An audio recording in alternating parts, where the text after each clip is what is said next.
I'll give a little rundown of the totals at the end of the video. Let's get into the movie, shall we? As the title of the film suggests, the characters are bugs, but the main characters initially are ants. They live in a colony on an isolated island called Ant Island. This fact will be important later. The film depicts a power struggle between the larger in number but less individually powerful colony of ants and a smaller in number but more individually powerful gang of grasshoppers, who represent our primary conflict. The ants, through their labor, are the producers of wealth, in this story in the form of food. The grasshoppers use their power to steal the food from the ants via threats and acts of violence to force the ants to surrender their food. The story is of the ants finally taking back full ownership of the food that they produce by fighting back against the grasshoppers. From this preliminary view, it would be enticing to assign the roles of working class proletariat to the ants and ruling class bourgeoisie to the grasshoppers. But is this really the point of the film? I didn't remember the whole movie, so when I saw that tweet, I wanted to see it for myself. I wanted to see if Disney really produced a film that could be seen as critical of capitalism. And it would be an incredible piece of irony if it existed, considering just how pro-capitalist Disney obviously is. And if the film really depicted a group of working class, powerless people reclaiming through revolution their autonomy and power, seizing the means of production, then this film absolutely would be critical of capitalism. You could even call it pro-communist. Can a class struggle where the workers violently seize the ownership of production of their labor from the rulers gel with any pro-capitalist narrative? Maybe. Does that happen in this movie? Did a company now worth $130 billion US really make a movie critical of the capitalist economic system? Are you curious about this as well, but don't want to watch the movie again? Or at all? Well, perfect, because I watched it for the both of us. Let's get into it. Part 1. Welcome to Smallville. But it's spelled S-M-O-L, so it's cute. This movie did a really cool job with its animation. I just want to get that out of the way. It may not hold up to the over 9K video quality that Frozen 7 will likely have, but for 1998, this was pretty dang sleek. I remember truly engaging with this movie as a kid. I had a VHS copy that I abused, along with around 10 others. I even had a Bug's Life toys. Consumer capitalism. I never had a chance, did I? The only thing that really stood out for me visually speaking then was how cool and interesting water looked. Every time you see some water, it looks pretty dang neat. Seeing that ladybug guy juggle water droplets and then swallow them like thick jelly, it was pretty cool in 1998. We didn't have phones, okay? But later in the story, some people had phones, I didn't have. Water becomes a major character. Rain is depicted as an act of God or a calamitous type event. In the beginning frames of this film, we're introduced to the world the story will be told in. It's very small. We're eventually introduced to our protagonist, Flick, played by Dave Foley. Want to know something? I'm a bad doctor. I'm not boasting. I mean, who would? Just stating a fact. I've never really gotten the hang of the whole healing the sick thing. And don't interpret this as some sort of false modesty, please. It's not. It's not like I'm weak in some areas. No, I'm homogeneously unqualified to practice medicine in any capacity. I really don't have a clue. The audience is shown both how brilliant and clumsy he is almost immediately. Flick is your typical 90s quirky, goofy genius lead. Here we learn about how this ant society feels about him though, and they don't really like him at the start here, though I bet they still liked him more than this guy did. Hi, I'm Derek. Pleased to meet you. Well, it certainly is a pleasure to meet you, Derek.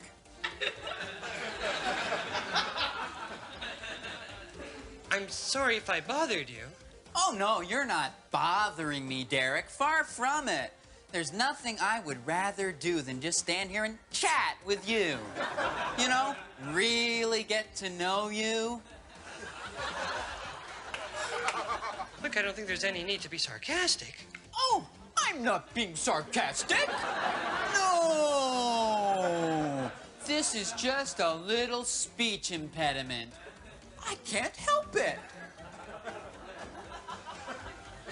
Okay, I've obviously said or done something wrong to upset you. I'm just gonna apologize and be on my way. No, please stay. It's true. I've talked this way all my life. It's made things very difficult for me. Yeah, right. Hey, where are you going? Come back. I really want to be your friend. We also learn that the colony has a blood monarchy, which visually mirrors the idea of a queen ant. There is zero comment from the other ants about this monarchy, so I guess in the interest of suspending disbelief where I can, I choose to believe that each ant fully endorses their royal family, kind of like how the biological imperative drive ants in the real world, I guess, aside from queen-on-queen violence, most ants seem to be fine with how they do things. Finally get a second to relax and I gotta get out of my chair. Come on, you can rub lotion on me later, shade boy. Yeah, hubba hubba. Also, at one point, there's what appears to be a leadership council, which may consist of ants who represent the workers. Could be, whatever.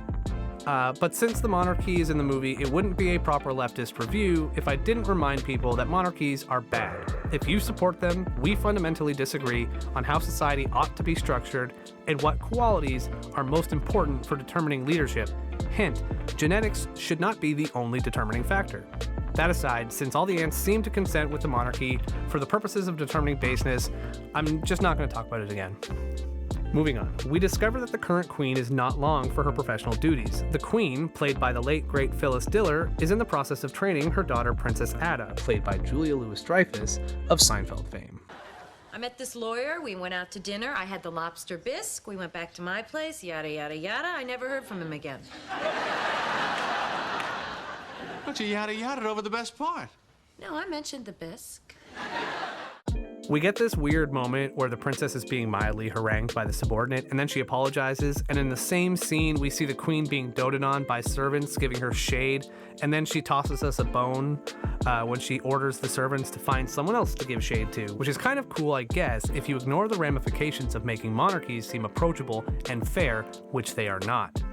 At the same time, the audience learns a bit more about the lot in life shared by this colony of ants. It's the same year after year. They come, they eat, they leave. That's our lot in life. It's not a lot, but it's our life. We don't have time for this. Exactly. We never have time to collect food for ourselves because we spend all summer harvesting for the offering. But my invention will speed up production. Ugh, another invention? Yeah, and I've got something for you, too. Since you're going to be queen soon, you could use this to oversee production. Flick mentions production a few times, which is a tasty treat for all you thirsty commies out there. We're introduced to the main symbol of the movie, which I'll talk about at the end in more detail. This video is going to be a little bit long. Hashtag no shorts for me, am I right? Hey, who likes short shorts? We like short shorts. Pretend that that's a seed. It's a rock. Oh, I know it's a rock. I know, but let's just pretend for a minute that it's a seed, all right? We'll just use our imaginations. Now, do you see our tree? Everything that made that giant tree is already contained inside this tiny little seed. All it needs is some time, a little bit of sunshine and rain, and voila! This rock will be a tree. Seed to tree. You've got to work with me here, all right? Okay. Now, you might not feel like you can do much now, but that's just because, well, you're not a tree yet. You just have to give yourself some time. You're still a seed. But it's a rock. I'm pretty sure it's supposed to be a symbol of the power of imagination, but I have some issues with it as a symbol, but more on that later. The movie conveys how well organized these ants are, while it also shows how terrified they are of these grasshoppers, which we haven't seen yet. Flick rolls in with his super genius harvester invention thing that vibrates somehow and tosses it near the offering of food that was, for some reason, piled outside in this super top-heavy way. His vibrating harvester thing knocks over the offering of food and it's gone forever. And boy, does this rustle some jimmies, let me tell you. We finally see the grasshoppers, and legit, I remember this scene scaring the shit out of me when I was a kid. I won't even front. Hopper, the scary grasshopper thing, leader of the grasshopper gang, played by that guy who used coming out as gay as an excuse for sexually assaulting a child. What was that guy's name again? Anyways, he tells the ants that they need to learn their place, so he orders them to double their food offering by the end of the summer, or else. We never really find out what the stakes are here, but assuming they're as high as possible makes the rest of the movie more palatable as an adult, so I would suggest going with that. The grasshoppers leave and make a bunch of motorcycle sounds for some reason. Then it looks like Flick is put on trial when he suddenly thinks to go get help, and the ruling ants agree so they can get him out of the way. A win-win. I think we've all been convinced to go do something because someone was trying to get rid of us. Anyways, Flick gives us a nice base treat while he leaves this isolated island in search of mercenaries. Here I go, for the colony, and for oppressed ants everywhere. Part 2. Bug cities exist, I guess. We now get introduced to the bugs that don't belong to or exploit the island colony that we've been up until now isolated with. We see a circus of bugs performing for other bugs in less than stellar working conditions. We get a pretty rare and interesting scene for a kids movie in the 90s, where gender roles are actually being somewhat questioned, which is pretty good. Hey, cutie! Wanna pollinate with a real bug? Oh, lady, come like Papa. Yeah. So, being a ladybug automatically makes me a girl. Is that it, flyboy? Huh? Yikes! She's a guy! Francis, leave them alone. They have poo-poo hands! Not again. Judging by your breath, you must have been buzzing around a dung heap all day. Come on, Francis. You're making the maggots cry. That's no way to speak to a lady. We're introduced to our circus folk here, who will eventually become our heroes. There's a big bug played by Brad Garrett, but he basically has 0 lines, which is pretty typical of a Brad Garrett performance if you know who that is. A gypsy moth played by Madeline Kahn, a spider played by Bonnie Hunt, a praying mantis played by Jonathan Harris, a stick bug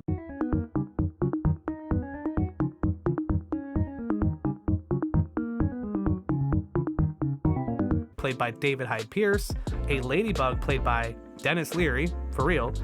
There's Russian caricatures in the form of pillbugs, I think, played by Michael McShane, and a German caricature in the form of a goofy but lovable caterpillar, played by the late Joe Ranft. Joe tragically died in a car crash in 2005 at the age of 45. Rest in peace, buddy. These bugs all work for a flea played by John Ratzenberger. The flea isn't happy with sales, so he fires the bugs. Dismayed, they decide to drink their woes away at a bar. I mean, I can relate to that, or at least I think I can. I used to. I miss bars. If you're watching this video in the post-COVID future, then hello. Please take me with you. I'm okay at parties. This is where we see Flick walking through the city. The scene gives us some pretty neat clues about how this bug world works. We see a homeless grasshopper begging for help from our antagonist. We also see another grasshopper later in the bar drinking with the other bugs.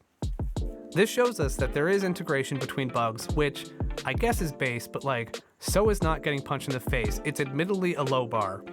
This does prove, however, that grasshoppers aren't the in-universe equivalent of the Roman or Greek gods of lore. It also shows that grasshoppers aren't born into a special role in society. They can be normal or even down on their luck. They aren't inherently the rulers of this bug world. In fact, as far as the film depicts, there is no centralized group of leaders for this bug world. The more my poor brain thinks about this super minor detail in this kid's movie, the more it reminds me of feudalism. Anyways, this tells us that there exists at least one city where the bugs don't organize specifically based on their species, and where there isn't one species with any noticeable supremacy. And remember, in order to come to this city, Flick had to leave an isolated island called Ant Island. I think it's fair to assume that the whole outside bug world probably works a lot more like this city does than the island. The first in a series of several unlikely but mandatory and pretty amusing misunderstandings happen here. Flick discovers our bugs in the middle of a theatrical bluff, wherein they pretend to be strong in order to scare off some threatening flies. Flick thinks that they're pretty strong, and he's been looking for mercenaries to help get rid of these grasshoppers, so he approaches them.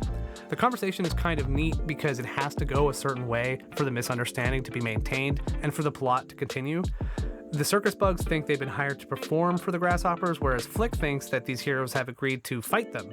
There's this moment where Flick is explaining everything to the Russian bugs who clearly don't understand what he's saying, and they just shrug like, yeah, that's basically the plot of this movie, but it is a kid's movie, so whatever. We're given more clues about grasshoppers with this misunderstanding though. Our circus bugs know about grasshoppers and don't seem to mind the idea of performing for them. Clearly, grasshoppers are just bugs that exist in this world and can be good, bad, evil, powerful, weak, rich, poor, etc. So, interactions between other bugs and grasshoppers vary based on individual circumstances. There is no structure of powerful grasshoppers in this world, but an individual group of evil-doing grasshoppers. Okay, more on that later. But first, let's talk about birds. Part 3. Birds are scary. The heroes make it to the island, and the ants aren't convinced. They are understandably apprehensive to the idea of fighting back. We get this shot which tells us pretty much everything we need to know. Let's sweeten the deal. Your Majesty, ladies and gentlemen, boys and girls of all ages, our troupe here guarantees a performance like no other. Why, when your grasshopper friends get here, we are gonna knock them dead! Boy, these folks are sure hard up for entertainment. Worried that they might not get hired to perform, the ladybug gives an impassioned speech, and the stickbug reinforces the idea that these guys are only here to entertain. But on a deeper level, this proves that, at least according to the circus bugs, grasshoppers exist in their world no differently than the ants do. They don't understand the power structure that exists between these ants and those grasshoppers, because it isn't a normal one. It is an odd individual scenario.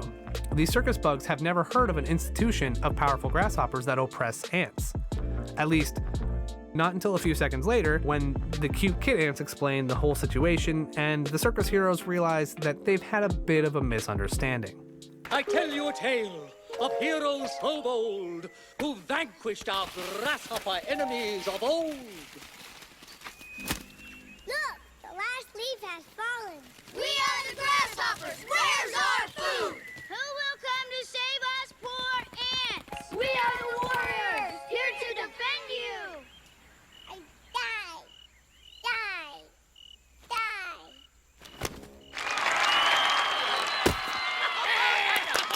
Flick finds this out in the following moments as well. The circus bugs leave because they don't want to fight grasshoppers, which is fair. If a few flies earlier were giving them problems, then a mob of clearly organized and strong grasshoppers would be impossible. While trying to keep the circus in town, so to speak, Flick finds a bird's nest, which will matter more later. We learn that birds are pretty much the scariest creatures in this universe. We never see humans, just hints at our existence via trash, which is pretty fair. As soon as any bug sees a bird, they run, no matter what. While running away from this bird, the circus bugs save the youngest royal ant, Dot, played by Hayden Panettiere. This solidifies them as heroes to the colony, so they accept them. This is where Princess Ada mentions to Flick that every bug, including Grasshopper Hitler, is afraid of birds. I guess despite being a brilliant inventor, Flick never thought of that before. Anyways, Flick devises a plan to build a big scarecrow bird kite thing to scare the grasshoppers away. That's the plan they go with, so there you go. Do I think it's a dumb plan? Sure. Did I like the tasty clips of the bugs working together to build it? You bet. Not to sound like a broken record, but kids movie. Part 4, Big Yikes.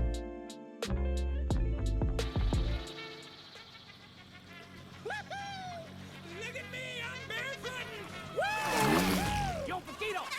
Dos cueritos. Pronto. You gotta try this, man.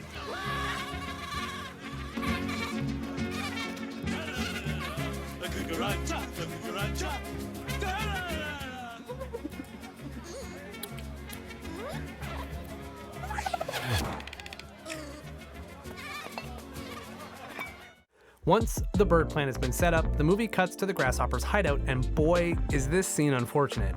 First off, they live in a sombrero, La Cucaracha is playing, and the grasshoppers are singing along, only for every other Spanish word that isn't La Cucaracha, the grasshoppers make a joke of Spanish by mumbling incoherently. They seem to find that funny.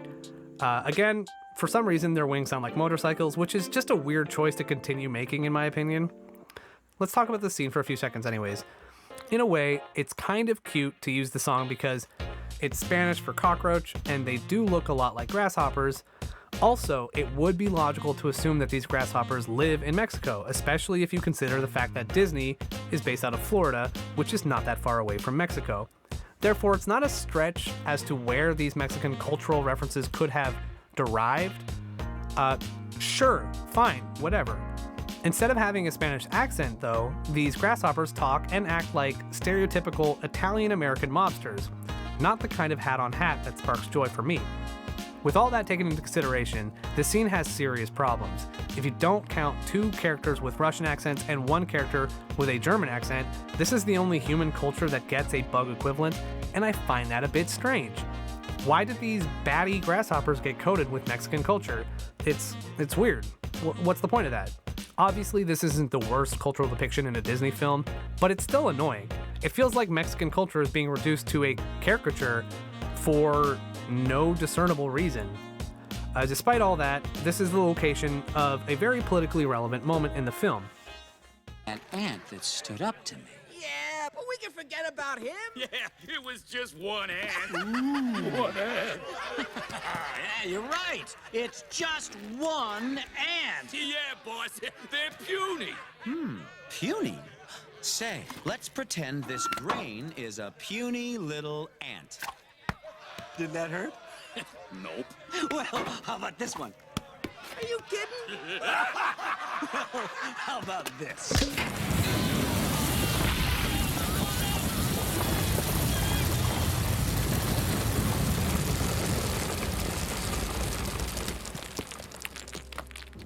You let one ant stand up to us, then they all might stand up. Those puny little ants outnumber us 100 to 1. And if they ever figure that out, there goes our way of life. It's not about food. It's about keeping those ants in line. Hopper basically explains the ape together strong logic of making sure that the apes never come together or realize the strength in their numbers. Ants together strong. This conversation could be Jeff Bezos talking about workers unionizing. It gives us insight into how the mind of an oppressor works. They must be made to learn their place so their obedience can be maintained. It's important to be aware of this mentality and learn how to recognize it in the real world. If you've ever worked a minimum wage job, you probably already know what it feels like to have someone try to make you learn your place. Anyways, the Mexican mob of Italian-American grasshoppers head out. The summer is almost over and it's time to collect their food and put the ants in their place. Back at Ant Island, our heroes are having their last supper moment. The circus bugs decide to stay. They like this weird little island community. It's a good vibe. Everyone's together and happy. It reminds me of that scene with those teddy bear things in that older Star Wars movie. What are they called? Ewookiees? Leave a comment if you think the older Star Wars movies are worth watching. Anyways, the flea from earlier shows up looking for his troop. He informs the colony that they were never heroes and are in fact performers. The ants are mad that they've based their entire self-defense strategy on lies, so the circus bugs have no choice but to leave in shame and return to work for the flea. And Flick has to join them because lying to the colony about the circus bugs earned him his second exile of the movie. Lying is bad, kids, don't do it. That's when the grasshoppers finally show up. We get this desolate scene where the ants are trying desperately to gather an offering together. It's all foggy and gray, and you can practically feel the cold scarcity through the screen. The grasshoppers are mad because the offering is very small. So they terrorize the ants to get them to give up the rest of their food wherever they're hiding it. Dot hides from some baddies and overhears them planning some regicide. She then escapes the island and finds Flick to let him know. Ultimately, this information shouldn't even be necessary. Like, Flick knew that the grasshoppers would be showing up when they did, and he also knew they'd be mad. Knowing that it was his idea that distracted the colony enough to keep them from harvesting enough food for the offering, Flick should have already known what was going to happen, and that is pretty much his fault. Flick is being a real mope though, and I guess it's up to a child to pull him out of it. She uses the same rock seed symbol to wake him from his pity party, and without any explanation, it works. The circus bugs tie up the boss flea, and he says, "Let me go, I promise to start thinking about paying you guys," but they ignore him. And this is a great moment, I like this scene. Part 5. Birds are still scary. The heroes show up in the nick of time in their circus car. They convince the grasshoppers to let them perform. While they perform feats, they manage to set up their bird plan again and also rescue the queen, all while the grasshoppers applaud them. The bird works for a few seconds until the flea decides to go nuclear on the bird and light it on fire, which somehow works. So Flick and a bunch of kids are now living through a simulation of the Hindenburg. But they all survive, which is cool. Flick stands up to Hopper, and we get easily the best scene in this movie. A piece of dirt. No, I'm wrong. You're lower than dirt. You're an ant. Let this be a lesson to all you ants. Ideas are very dangerous things. You are mindless, soil-shoving losers. Put on this earth to serve us. You're wrong, Hopper.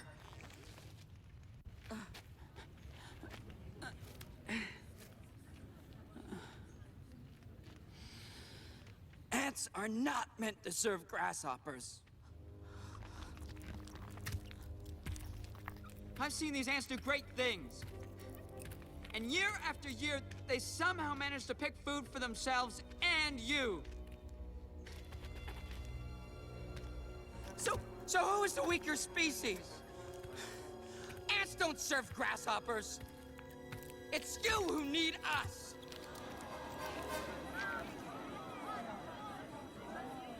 We're a lot stronger than you say we are. And you know it, don't you?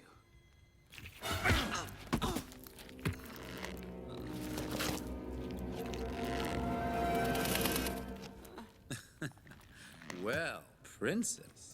Hopper, I hate to interrupt, but,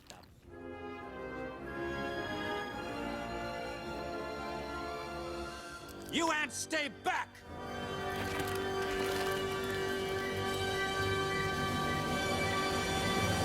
Oh, this was such a bad idea. You see, Hopper, nature has a certain order. The ants pick the food, the ants keep the food, and the grasshoppers leave. I'm so proud of you, Click! Where are you going? They're just ants!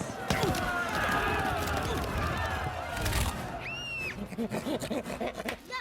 Bad grasshopper! Bad grasshopper! Go home!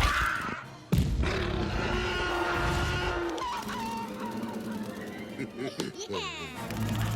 Back here, you cowards! Go leave! To the cannon!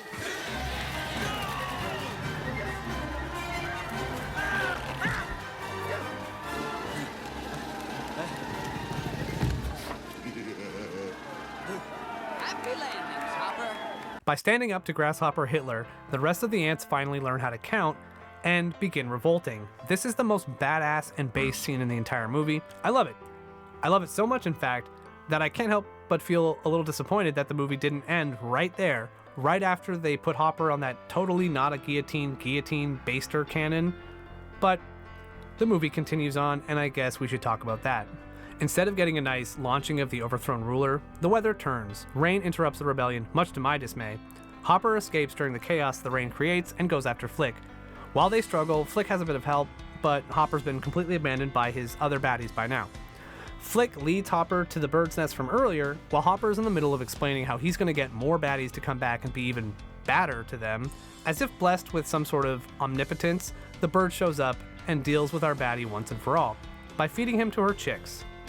And finally, peace has been restored to Ant Island. Okay, so, is A Bug's Life based with respect to leftist ideology? Part 6. No, but yes, but no. Time and time again, it is made clear that what is happening to these ants on this island is unusual. Sure, grasshoppers might be assholes, but no one seems to talk about them being mobsters who use violence to systematically profit from the oppression of others. The concept of individual versus systemic is the big takeaway for me here. Unlike in this film, problems don't exist in a vacuum or an island. They exist for reasons. When we only look at problems on an individual basis, we fail to see the root causes of most problems pretty much every time. Some people see a higher percentage of black people in jail and say, well, if those people didn't want to be in jail, they should stop committing crimes. Despite the fact that there's a mountain of statistics that show black people are arrested in disproportionate numbers compared to white people for the same crimes, and that their sentences are disproportionately harsher. And if you point that out to people who refuse to see race, all lives matter, they'll still argue that it's an individual problem. They refuse to acknowledge that even though there aren't any specific laws against black people now, the system is still stacked against them, from a historic lens and a modern one. The point is, it's impossible to address systemic issues if every problem is only ever looked at on a one-by-one basis.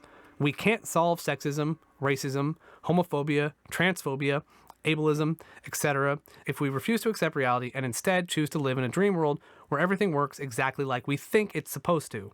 I reject your reality and substitute my own. There isn't a system of oppression in A Bug's Life, just one rogue gang that's exploiting an isolated community of vulnerable beings, which mirrors colonialism or feudalism, or like a bit of both, a lot more than just capitalism specifically. When the ants finally take back control, that is an incredibly base scene, but the movie makes it very clear only a few seconds later that this isn't over. The rebellion didn't actually stop Hopper or his plans. It's not until the much stronger bird takes out Hopper that the oppression is finally over.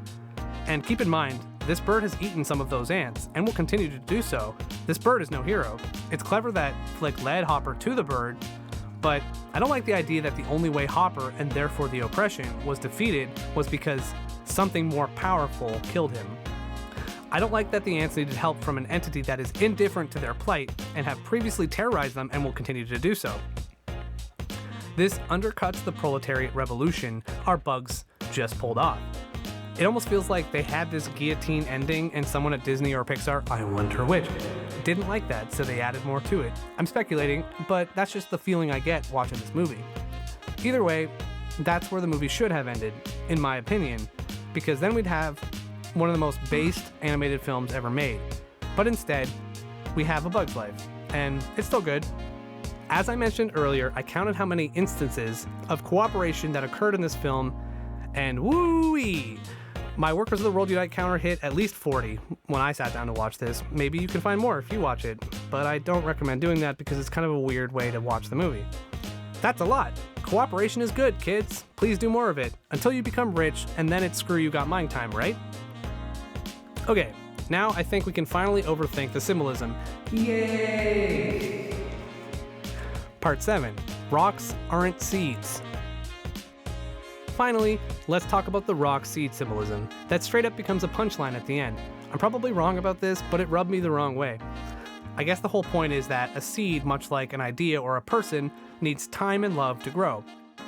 And I guess using a rock as a symbol for a seed, as a symbol for growth, could be its own symbol of the power of imagination.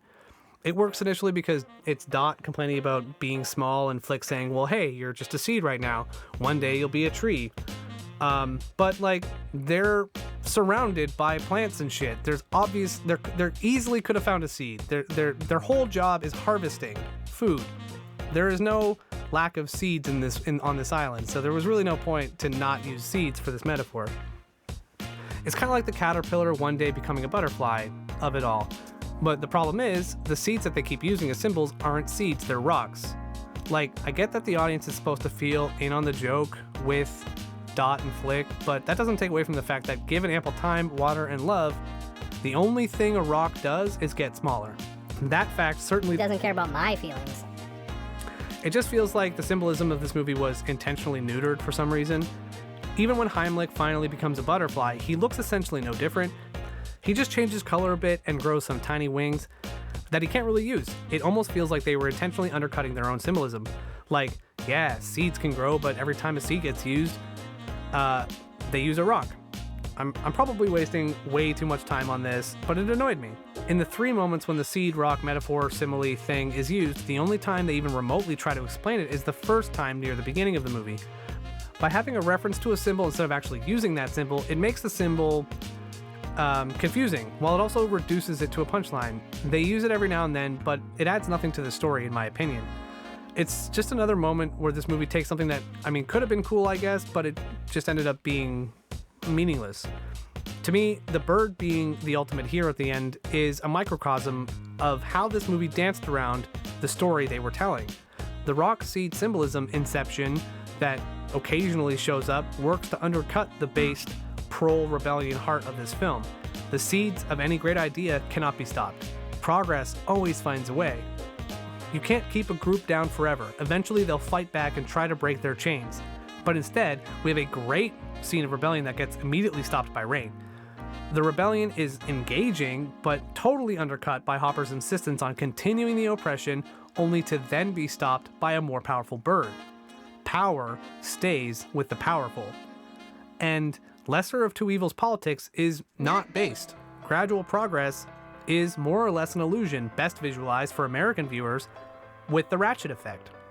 Canadian viewers just replace Democrat with liberal and Republican with conservative and just continue acting like there's only two parties. We're unfortunately quite good at that on the federal level at least. And you're all set.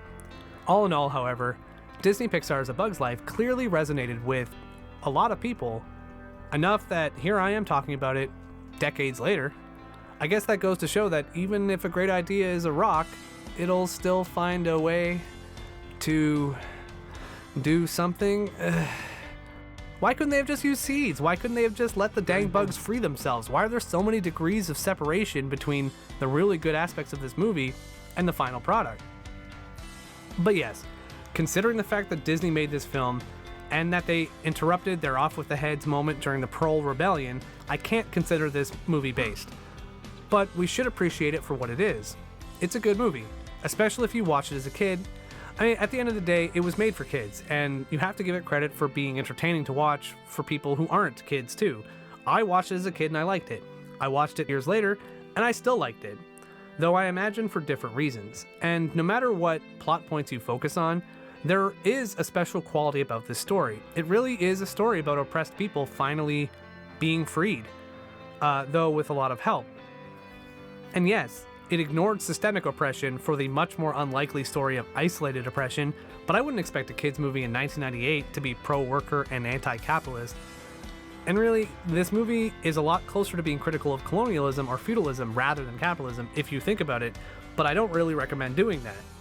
Regardless of intent, or the people who made it, or really any other factors, there's still a ton of tasty treats in this movie for proponents of a post-capitalist future, and for that, I have to admit that there are based qualities of this movie.